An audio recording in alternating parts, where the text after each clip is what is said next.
da fara zana sa Allah rahimi gwaniya, sarkin da shi ya bambaiwar nan kuna sane, ya shirya duka lamai na yayi lamuni. Allahu mai dubun baiwa, shi ya yi hani da mu yi gaggawa. Ango amarya kun burgewa, ya gane nan ina baiti da amarya ce, mai tarbiya da datta ko ta yo fice. Amarya an ga kun ji salona na yi furici, yau dai ina gidan aure. Ango amarya in kun tare, junan ku babu zancen ware. Ango yau ka yi aure lokacin ka ne, ka biya sadaki ranar bikin ka ne, yau dai farin cikin dangi sannadin ku ne. Amarya ga ki ga ango kun yi aure. Hayya!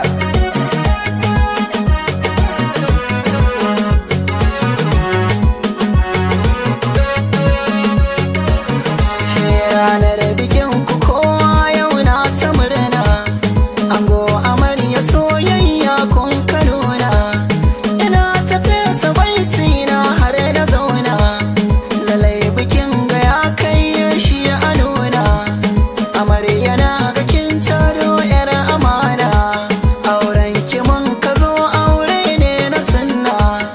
Amarya ke da ango ba iyana, yau lokacin ku ne.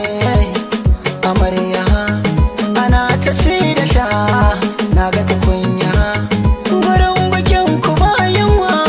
Amarya dangi da yan uwa sun zo bagariya, ga dole inda gomariya ga amarya, inda ka ganguna na ne babu sanya. Amarya ga mijin naki yayi wanka, yana ta tada kamshi ba shakka. Amarya kin yi dace.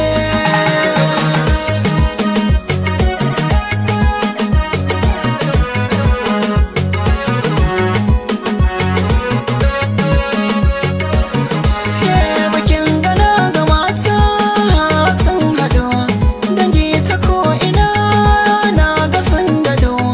Ni duk bikin da ba mata, ko an kiran ba zan je ba. Mata ba zan yi kyama ba, ni auta ba zan butulce ba. Komai da lokaci ango ka more, ka ɗauki taka yau dai ku je ku tare. Sauran batun ba zan yi ba, sunnar ma'aiki ba wai ba, raya bai zan malaifi ba, ya juna ba kwa mutunta ba. Amarya kin yi aure rage mijinki, an wanki na kire shi kin samu naki. Komai ya ce ki yau masa karki ya tsaki. Amarya ke da ango farin ciki na aure, farin ciki na aure.